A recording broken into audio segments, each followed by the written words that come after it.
Hello, everyone, and welcome to Cut and Splice. This is Matt speaking. This is Jason. This is Gil. So, this time around, we're going to be talking about Ken Loach's 2006 film, The Wind That Shakes the Barley, that delves deeply into the 1920 conflict between the Irish and the British forces. The film stars Cillian Murphy and Liam Cunningham, who is probably best known for his role as Sir Davos in Game of Thrones at this point.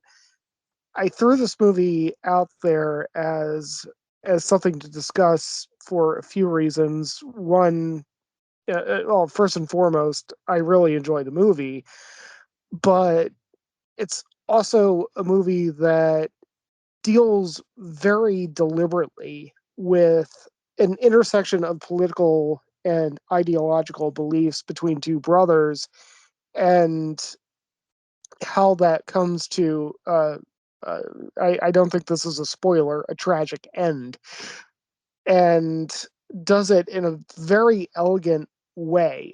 Yeah, this is just something that has stuck with me for more than a decade, and not many movies do that. I don't know. I'll let you guys come in and say what you think, and tell me if I'm wrong. Uh, I mostly had to check that it came out over a decade ago. So, um, I was fairly certain going into this movie that it was like a 90s film or something. Then as soon as I, started watching it, I was like, wow, this is way more modern than I thought it was.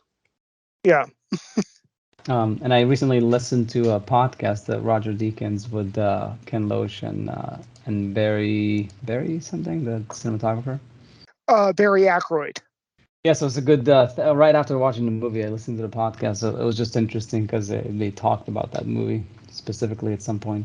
Yeah, it was good to revisit it. It was one of those that I can tell you. I can start off by telling you my first impression of it when I first watched it was underwhelming. It was a bit.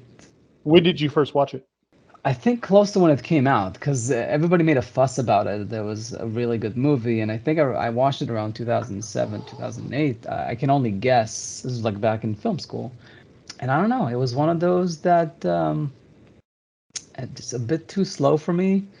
A bit too. Let's see if I don't mess this one up. It's a bit too. What's the word? It's a realist cinema. It's very simple, very minimalist too, with the shots and with the settings and the dialogue is very loose because it's a Ken Loach film, so everything is very. It's just his style, which I think generally maybe I just don't connect with as well as other filmmakers, and I think that's where I would come into the conversation. It's actually something that I thought could be a good part of the discussion built on top of this movie is that I've come across movies that are very realist, minimalist, just presenting the action almost as theater, and it works. And then other times it really doesn't work. And I don't know, with this movie, especially the first time, when I looked at my rating, I was like, oh, I was actually pretty forgiving with it. But I guess considering how people highly regard it, I still feel like I'm underrating it a bit, and I don't know what it is. It's just I didn't connect with it the first time, and I connected it with slightly more the second time, but still, I definitely felt like it's just not my kind of movie. Like it's not, it just doesn't connect all the dots for me in a way that would be more impactful. But I think that I've appreciated more this time. So that's my overall reaction. I had never seen the movie before. I'd obviously heard about it. I watched it 2 nights ago at home. I thought it was like total shit. But no, I'm just joking. It's actually really good. Um,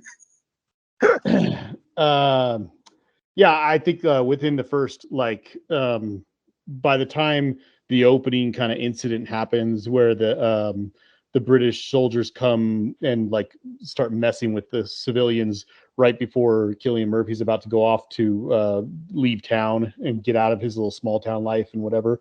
Right after that incident, I was like already like, geez, it's kind of like this is a pretty intense movie.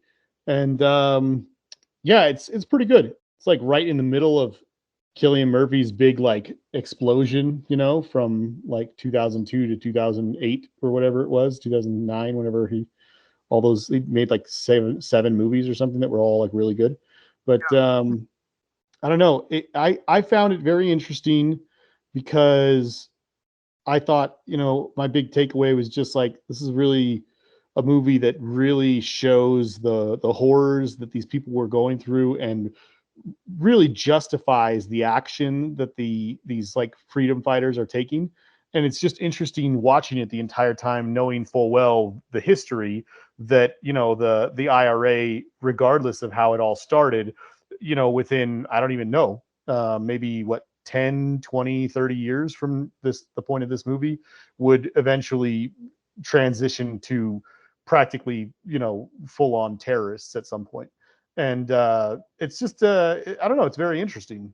And yeah, it was a Yeah, good movie. the history is interesting, and I was gonna say, actually, never mind. Go ahead, Matt. I'll think about it.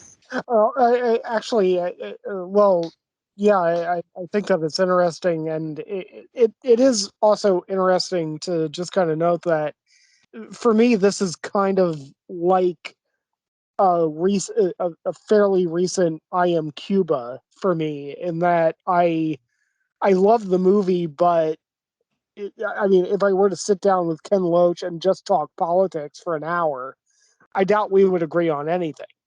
Yeah, you know what? That's kind of what I was gonna say. Exactly, the politics. Well, I was gonna touch on that because they in the podcast they mentioned how he's very much a leftist and all that, and that shows through in the movie too.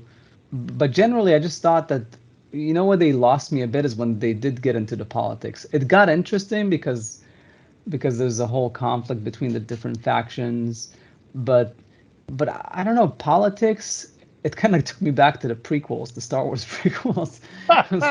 So, you know, politics are tough to pull off. Like, you know, the Spielberg did it well with Lincoln, and there's a few other movies where it works well. But politics can sometimes get, if nothing else, it's polarizing depending on your point of view, of course. But it just Are you a on the strength. separatist? Yeah, but it's it can get a bit boring. Yeah, it gets a bit heavy.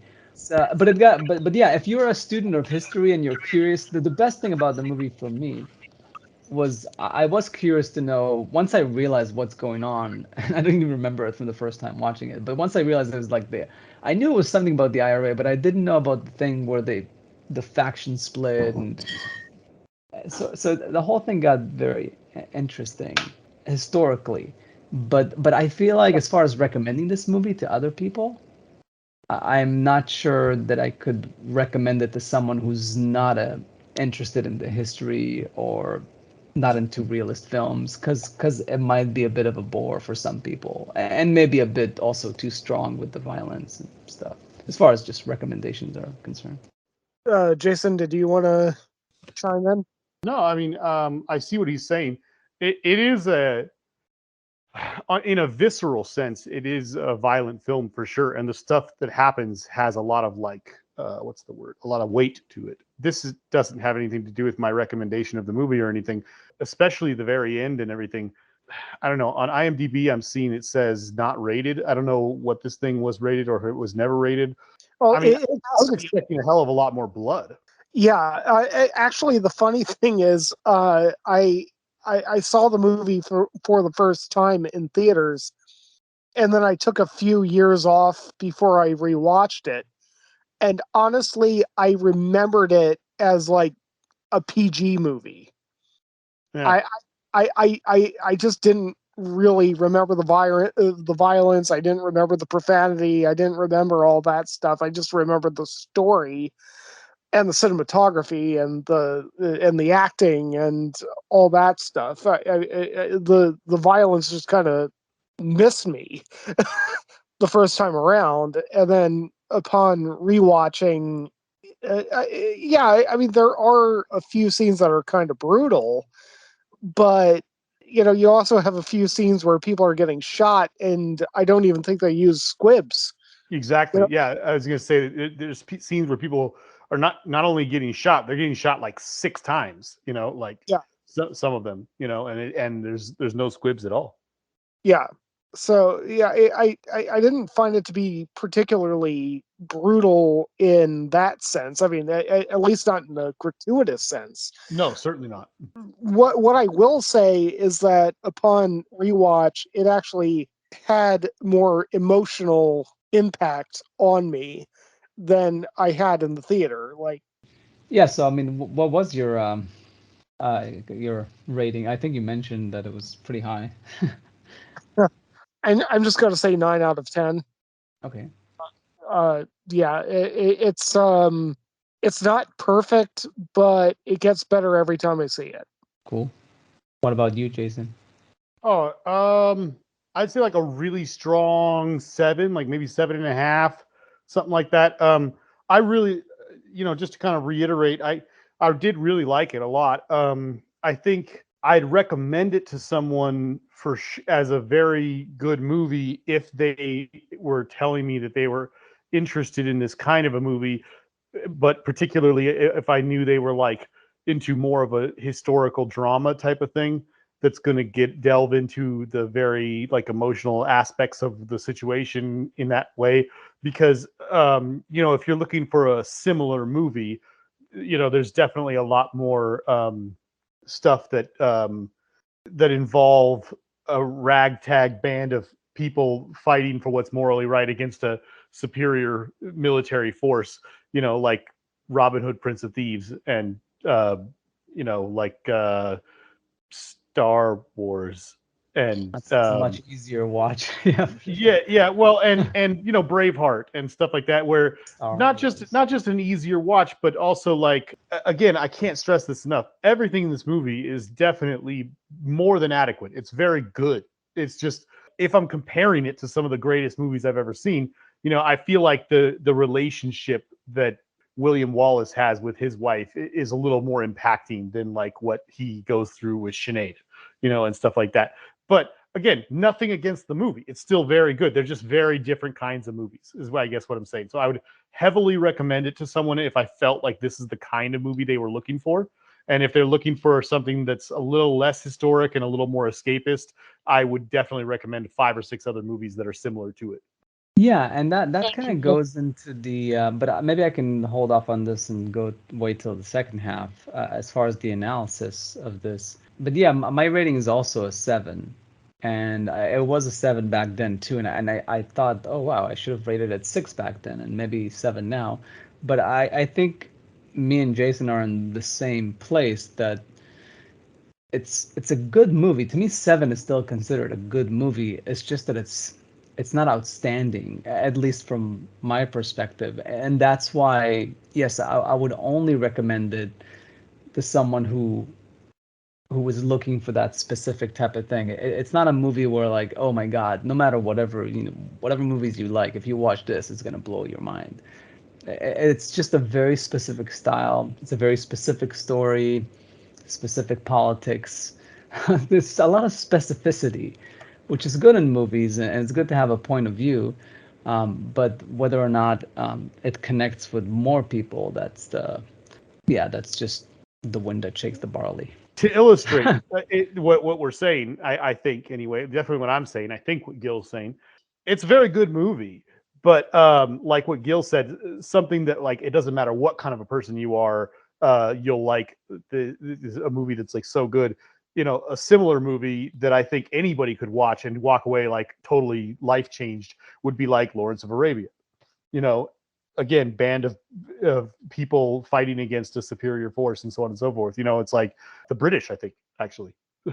but yeah, what I'm saying. I guess what I'm saying is very good movie. It's just not Lawrence of Arabia. Yeah, like many movies. Well, That movie. that's putting it in very, very highly regarded company. Yes. But So are we officially in the Yeah, go let's get for into it? spoilers. Right. So I think the thing that really sticks out to me about The Wind That Shakes the Barley is how it deals with the characters of Damien and Teddy O'Donovan, two brothers. Because Damien starts off the movie as reluctant to even get into the whole mess. He doesn't really want to fight. He doesn't want to pick up a gun. He's a doctor. He wants to save lives. He doesn't want to take lives. Teddy is the idealist at the beginning of the movie. And Teddy is the person who wants to pick up arms and push the British out of Irish territory. And during the course of the film, I think it's really very well handled. Why, at the end of the movie, Damien is the idealist and Teddy becomes the pragmatist. Just a couple of moments toward the end of the film kind of illustrate everything that led up to the ending. And when you look back at the process that brought us to that moment, I don't really see any holes in the plot. Namely, Damien says to Teddy, I've known Chris Riley since he was a child, and I shot him. I shot him because I don't sell out. And finally, when Damien is writing his final letter, he's saying, it's one thing to know what you're against, it's quite another thing to know what you're for. And so Damien has this entire story built around him where he goes from a reluctant actor in this entire conflict to the revolutionary who won't back down for anything, even when his life is, basically going to be given up. Whereas Teddy starts off as the radical in the story, and you get why at the end of the movie he's saying, like, geez, take what they're giving us. There are fewer dead people if we just take what they give us. Bottom line is, you can see why these characters are intersecting and then diverging. That's why the movie is so good to me. Uh, and also, like, Ken Loach is clearly on the side of Damien. He is 100% on the side of Damien. I don't mistake that for a moment, but he understands Teddy's side well enough to write a fully rounded character with an opposing view. Yeah. Oh, no, that's politics. I mean, you do have to compromise to some degree. Yeah. But I think I do agree that that's one of the strongest points of the movie is that that switch does happen, and it's way more interesting the internal. That's why it takes so long for that to happen, which is why it was rough for me, because the whole thing with the British and stuff is just brutal and it's harsh, and the British are like disgusting characters. There's some like interesting characters that are conflicted characters. They see how they show the whole thing of reluctant soldiers and stuff on the English Yeah. side as well. But as far as Damien and Teddy, Damien gives up more in the beginning to join the cause. He loses out on a life. He had a life set up for Yeah. him. He was gonna go be a doctor in London or something, and he gave that up. So obviously, when you give up more for a cause, you're less likely to compromise. Teddy was an insider. He was an outsider, but an insider from the get-go. So he came at it from the place of we need to win, and winning is to some degree, but he didn't sacrifice as much as Damien has. So it's an easier thing for him to compromise than Damien. I think that's a lot of what the logic there is, like why that's the case. Yeah. Oh, And that stuff is definitely the best part of the movie. It's just that the way it got there was slow. I mean, Teddy had to sacrifice all of his fingernails. Yeah. Yes, exactly. So, But it's in some ways like the physical wounds heal, but for Damien, knowing that the reason why he gave up on his life to join is because he saw the horror that was done to everyday people and stuff, and he just wanted to fight against that. And so it's just they came from a different place at the end of the day in the beginning, and that's why they ended up in a different place. No, I mean that stuff is good stuff about just people and the human condition and all that. That's very good. I don't disagree with any particular point. I definitely think those are the strongest points of the movie for sure. It's all very good. I mean, I hate to continually compare it to like great movies, but like, as we said before, keep doing the it. violence is like is a little lacking at times. Like, I don't mean the violence, there's moments like when Davos dies where it's like, you spoiler alert, where like, I mean, it's just like they're not showing nothing, and luckily Cillian Murphy is selling the hell out of it with his face, like his reaction. But like, I mean, it's like the guy's like getting shot like 6 times or something on the ground. I mean, let's see some gaping holes in his torso, But no, more than that, even like, I thought it was very good, but I was really rooting for Damien, aside from just success at defeating the British and doing what they're doing and everything.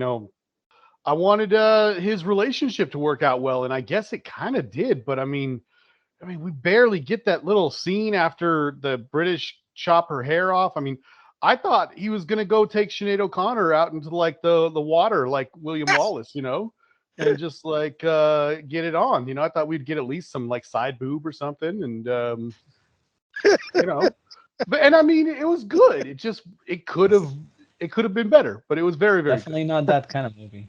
Yeah. Yeah. Would it have disappointed? I mean, it would have still had all the same impact, maybe more. But I guess that's a good thing to discuss then as far as analysis, because I mentioned the thing about minimalist cinema and realism and having very few cuts, trying to covering a scene more in the wide, and there's like inserts and close-ups here and there, but it definitely feels his style is very naturalistic. That's his thing. He even uses non-actors in a lot of his movies. I think less Oh, so really? in Like this. who? Ken Loach. It's like his thing. Oh, I know you meant Ken Loach. I mean, did this movie have any?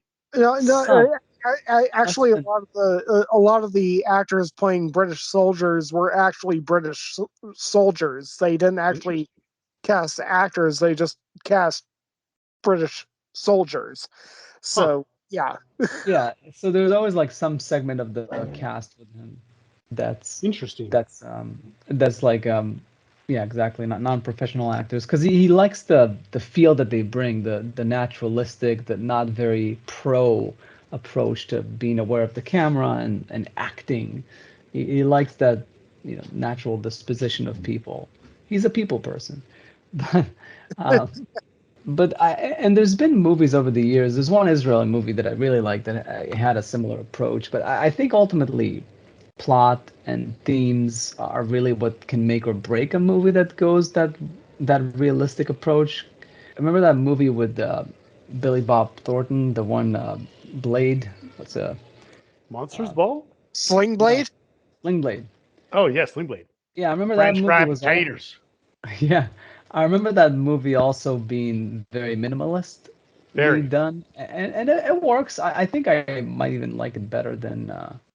Oh, I rated it 7. But yeah, probably for the same reason. and see my ratings is consistent lately. I'm very happy about that.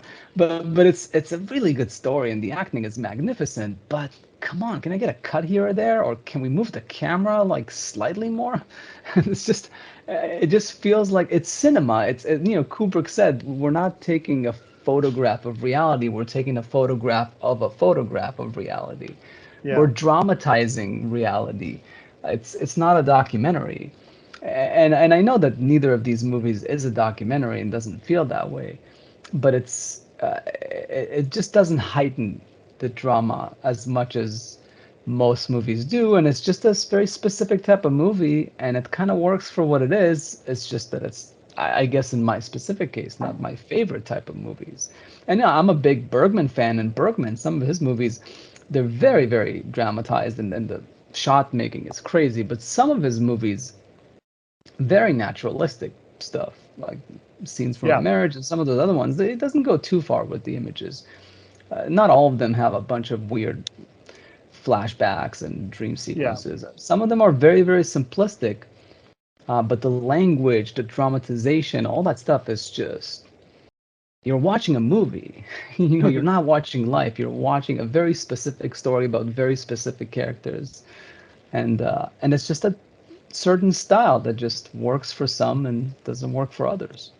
Just to chime in, I agree. In very good analogy with Sling Blade. Spoiler alert for anyone who's never seen Sling Blade, but like when I saw that movie for the first time, nobody told me what kind of a movie it was.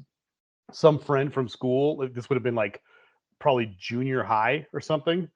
They just said to me like, "You got to see this movie, Sling Blade," and I'm like, "Oh, that sounds exciting." And they're like, "Yeah, Billy Bob Thornton's in it." I was like, "Okay, well, he's cool, whatever." And they were like, "He takes a lawnmower blade and slices some dude's head open with it," and I was like, "Yeah." Then I saw the movie and I was like, "Oh, huh, very different."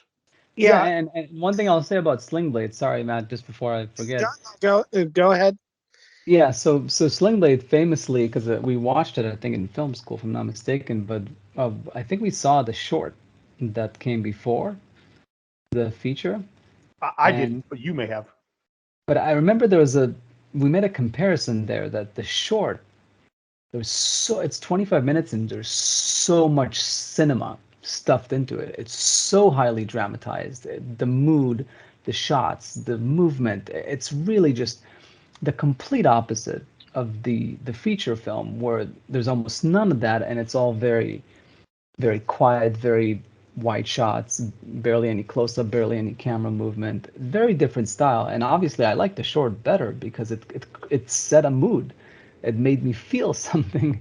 Whereas with the movie, you just have to suck up the dialogue and the plot and put the mood in your head together, essentially, which is to me less so what cinema is supposed to be. But again, I understand that it's a choice that people make because they're trying to have a different type of impact. But it's with that specific movie, it's kind of interesting where the shorts tend to be a lot stuffed into them because they're shorts. So you're trying to get a lot of cool shots in there and set a mood very quickly.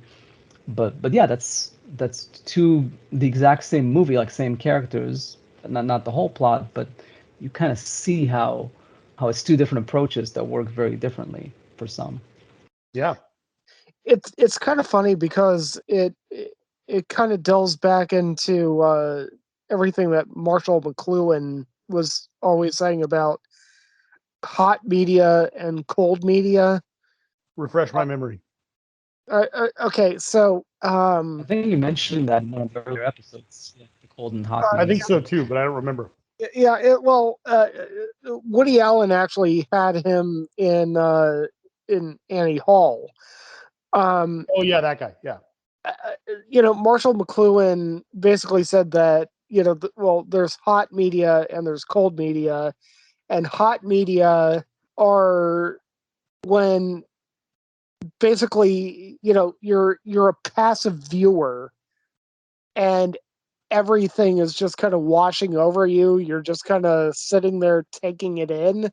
And cold media are when you're sitting there and you actually have to your brain actually has to interact with the media in order for you uh, to engage with it. So Marshall McLuhan would argue that cinema generally is a hot medium in that, you just kind of sit there and let it wash over you. Like you're a passive actor as a viewer of cinema, but reading a book, novels would be cold media in that you actually have to sit there, read the book, process it, and put it through your brain. So you're more of an active audience in that sense. Hmm. I don't know if that makes sense, and I apologize for any audience that might be listening to this if that just sounded confusing. But I mean, It's not too confusing, and I think we mentioned last time that we brought this up that movies also splice to two different types. There's the ones that you have to engage with, and there's the one that engage with you right away. right. Yeah. So, I mean, I think that you could actually make an argument that maybe the Wind That Shakes the Barley is an example of cold media in cinema. But I, I wouldn't make that argument though. I think that it's actually pretty in your face about just about everything. I'm just saying that the argument could be made.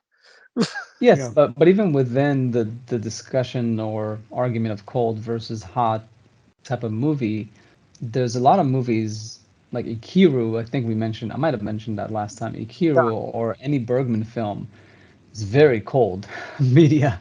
I mean, it's like you really need to strap in for those movies to get with them. It's not the Seven Samurai, and it's not some other foreign films, or No. like it's not like, say, but even La Dolce Vita. I feel like some of Fellini movies like are very very engaging. They're very loud. They're very fast paced. But although some of his movies are definitely, but you compare that with like The Bicycle Thieves or some other foreign films, very very cold. Like you basically really need to have your eyes wide open and listen in and process. Otherwise, you're just not gonna you're not gonna stay with it. So Kieslowski was another one I think we brought last time, like the Decalogues and the Three Colors. Yeah, those, and not to mention Tarkovsky, probably the goat of coldness. You basically like, yeah.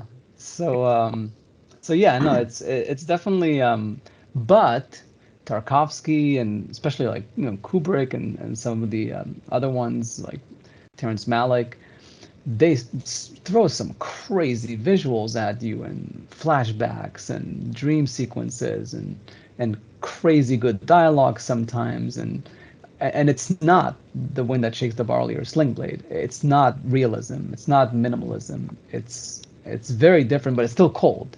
You still need to make an extra effort to engage with them. So it's within the genre. There's different types of styles. I mean, I would argue, and I mean, this could be Matt's cinematography, whatever the hell we decided to call it, thing. Rant, rant, rant, Okay, rant. Matt's cinematography rant. I mean, I thought that Barry Ackroyd kind of knocked it out of the park with this movie. And I mean, like literally to the point that I would say that until Fujifilm starts making motion picture film stock again, we should just never shoot a movie in Ireland again. Hmm. I mean, the way that Fujifilm reproduces greens, Kodak doesn't do that. Yeah. It's a shame. It is just awful that we're watching so many movies now that have all this beautiful greenery around them, and we have to shoot on digital or we have to shoot on Kodak. Fujifilm knocked it out of the freaking park when it came to reproducing greens and blues. I mean, just look at movies like, Rescue Dawn or Munich. I know Gil doesn't like Munich, but I mean, the cinematography is pretty damn good. I don't dislike it. I just have issues with it. But yeah, it's a very well made movie. Yeah, I mean, Fujifilm was always gorgeous in the greens and blues in terms of color spectrum. And it drives me nuts that it's gone. I mean, uh, one of the best things about this movie was the cinematography.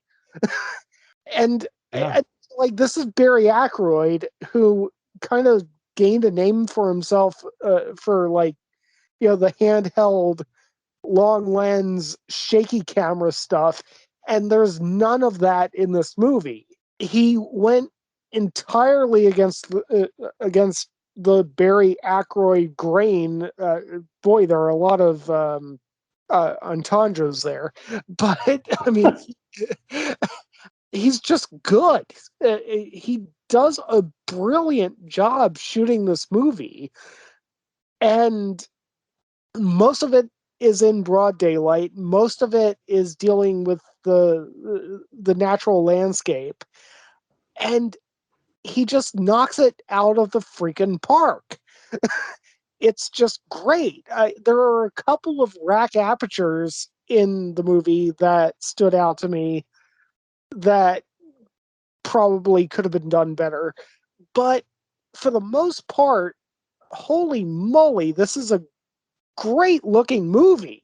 Yeah, I And you was gonna say that there was a few rack, aperture there that was like that's a bit too much, but I think it's probably like Ken Loach forcing him to do that Yeah, against his will. yeah. But I mean, bottom line, it's just one of those things. Until we bring Fuji back, we are not going to see a movie that looks like this again. Yeah. Yeah, on a quicker rant, it's funny enough, I listened to a podcast with John Seal, cinematographer, Yeah. and he was talking about working with Peter Weir, and I think it was Mosquito Coast or one of those movies that had a jungle in it.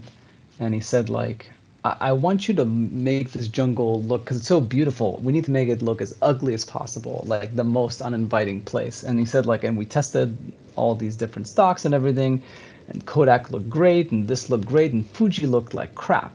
So we went with that. But I guess that might have been like I don't know if that was the Fuji at the time, not in the mid 2000s, but this was back in like the late 80s or early 90s. But Yeah.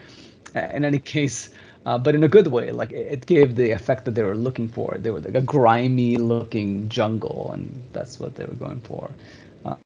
In any case, but yes, for different reasons, you decide on different formats. But as far as the cinematography, I agree. It's pretty good. There's a lot of blown out windows, a bit too much of it. But I guess that was the only way for him to basically light the scenes, because Ken Loach is famous for not wanting any lights in the actual location. Like it needs to be outside of it. So he definitely makes the most of it. But yeah, no, I mean that stuff is definitely there's definitely an art to that to make the movie look still stylized, lighting wise, and presentable in spite of the restrictions. Well, I mean, you know full well that, there have been times when I've blown out windows entirely deliberately. So, Yeah. I just think it doesn't work in all circumstances, but yeah, but as far as it definitely was shot well. Like the whole dark interiors with shafts of lights always coming in and lighting just people's faces, and yeah, no, it's that part was good. That was good dramatization of the. I would say that's better than Sling Blade, I think, as far as the lighting is concerned. But the rest of it just didn't. Yeah, but again, I don't think neither me or Jason disliked the movie. It's just that it's a certain kind of movie with a certain kind of pace and certain kind of style, you know, and it's yes. I mean, I guess it is one of those things where I would just say, yeah, it's a certain kind of movie for a certain kind of people, and so on and so forth. but still, the thing that sticks out to me is that I disagree with the movie. Like, I think that the filmmaker is wrong. I think that the protagonist of the movie is wrong, and I still love it. And I think that that says something. I don't know. I don't know if I'm in a weird position of being somebody who is listening to the other side and saying, "Oh, wow, okay, you're wrong, but this is really good." I actually do feel like I'm in the minority at this point on that issue. But I mean, this movie stands out to me, 14 years later, because I'm on the other side. Because I'm looking at this and saying, this is just a great piece of art. Screw it. I don't care that I'm not a socialist or a communist or that I think that the IRA is generally not a good organization. It is just a good movie. But it doesn't really. It doesn't. It doesn't pick a side per se. I think it just presents the because it's a movie that's a minimalist and realist. It's just presenting the dilemma and the track of these two brothers, but it doesn't really make a determination of whether the pragmatic approach or the was better. Because the guy's dead in the end. So did he have the right approach? And then that's the most what he got, but it's selling out wrong. I think it's like any good movie. It kind of leaves it to interpretation. It's not I Am Cuba, where it's like we're gonna here glorify communism per se. I do think that it does eventually take the side of Damien. I would make the argument that it's much harder to say that the movie took the side of Teddy than it is to say that the movie took the side of Damien. Well, yeah, the fact that they give him the voiceover at the end, and they more or less read his letter. I think that's clear enough evidence that the filmmaker, the writer, and everybody all would say that that's the person that they admire more out of the two of them. But I think it's pretty fair to both sides. Yeah, and that's another thing that's admirable about the movie. you know, Yeah, uh, like I talked about earlier, this is a person who is able to articulate the other side, yeah. which is a rare thing nowadays. Also, he still only shoots on film, Hmm. which is awesome. Can I ask you guys Yeah, that's something? kind of weird with the style of yeah. Go ahead. Maybe this will lead into the other part of our thing that we hadn't done yet. But as I said, I had never seen this movie before. 2 nights ago, I watched it, and it's like they always have a little synopsis on there and whatever. It described it as from the legendary filmmaker Ken Loach. I mean, I don't want to sound like I'm talking trash. I had heard of The Wind That Shakes the Barley. When the movie was done, I was like, damn, that was a good movie. I'm going to look it up online and see what else this genius has done. And I looked at all his other movies, and I was like, yep. Never heard of a single one of them. Not one. Huh. Do you think this guy's a legendary filmmaker? No, but that's what it is, because he's basically like a darling of British cinema, because he's got this very specific style of movie making that's entirely unique to him, and he's stuck to it. And whatever the results are, they don't, let's just say they don't shake the barley that much. Like they don't make a lot of noise, but they're quite small little movies that are just different for whatever Well, reason. I It's think his there's plenty of approach, directors out there that directing. are phenomenal at the one thing that they do really, really well and do all the time. But I mean, regardless of how talented the guy may be, do you think he's legendary? That's the word they used.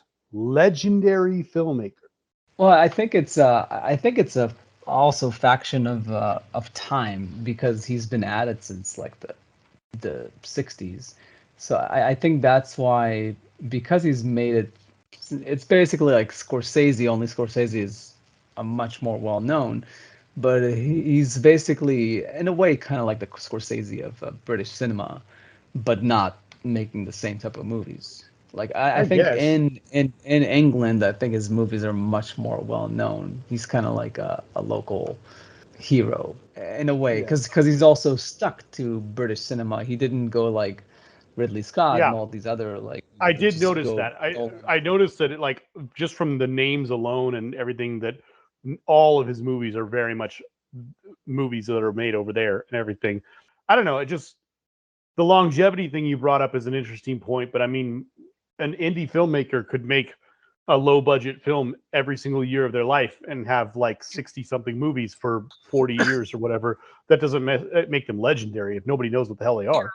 Yeah, I wouldn't call him legendary, and I think a good example of this is Stan Brakhage. Who's that? Exactly. I mean, so Stan Brakhage is the indie filmmaker to end all indie filmmakers. I was first introduced to him in college at Montana State. His whole shtick was getting cinema back to its roots of light and time.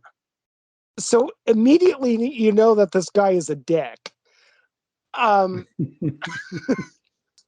so a lot of his movies are literally like him shooting 8 millimeter film with the focus in the wrong place and zooming in and out on a mountain for like 8 minutes. So your point being, to back up what I was saying, that you can make tons and tons of movies without being legendary. Yeah, I mean, well, one of the movies that they showed us at Montana State was a Stan Brakhage movie that, like he would actually just sit there scratching film and exposing it to light and and just project that on the screen and say, "Hey, this is a movie." We were sitting there in the auditorium for like 8 minutes with just looking at a black screen. And the professors actually had to tell us, "Oh yeah, by the way, the movie is playing right now." We were um, just looking at a black screen for 8 minutes. I have no idea, other than what you've just told me, who this guy is, but just throwing this out there because I think it's hilarious. You're talking about all this stuff about this guy, and I clicked on IMDb to look him up, and it's like, it's absolutely backing up what Matt is saying. he's he's got, let me just count this. Oh Let me yeah, just get no, to the he's top also of this got thing. like It's hundreds of crazy. He's got movies. 380 credits, and almost every single one is a short film. So this guy's doing, like, let me count here: 1, 2, 3, 4, 5, 6. He's doing about 15 movies a year or so, or at least 10 movies a year on most years of his life. And they're like stuff that's like I'm just going to read off a random number of these titles. Yeah, Prelude 1, Prelude 22, The Fur of Home, Blood Drama, Black Ice. I mean, it's like, I missed one of them. There's one here somewhere that was like, the moment I read it, I was like, "Ooh, that's some pretentious shit right there." Then again, I've never seen it, so I've never seen any of this guy's movies. I'm just going off what you just told me. But again, that's okay. Like it goes back to the realism thing. It's there's many ways to make a movie, and obviously, I'm sure that this legendary guy is not connecting with as big of an audience as maybe some other legendary directors. But that's like what movie making. That's how I feel.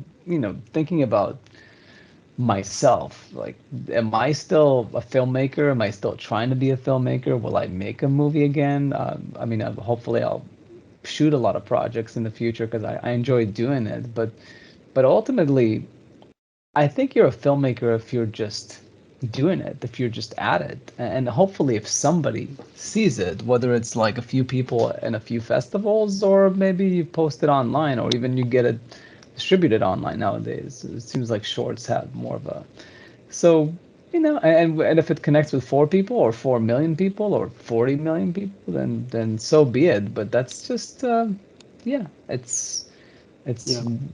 the beauty of the medium. It can be many things. I mean, just to point out the obvious, part of the reason I feel like talking trash is because I'm jealous. Yeah, I'm sure there's part of that for sure. He's definitely very motivated about making his movies. Although it seems like At least he was. he was lagging. Like he's had some breaks between 2004 and 2011, then Yeah, 2020 is he this. was making like 10 or anywhere from 5 to 10 movies a year up until 03.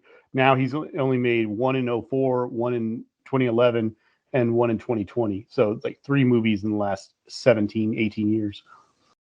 I mean, speaking of Dune, there's like the what's his face, Jodorowsky, Hodorowski. Jodorowsky. Yeah, I feel like that guy is also in the same vein, but maybe slightly more legendary for good reasons. Not that I've seen any of his actual Slightly movies, more but infamous, maybe. infamous. Yeah, but it's people that are just borderline should have just not been filmmakers. should have been like, I don't know, painters or something. It's kind of like Lynch too. Like only Lynch compromised enough to actually make some good movies. Like they're just so Elephant out Man. there. Elephant Man, yes,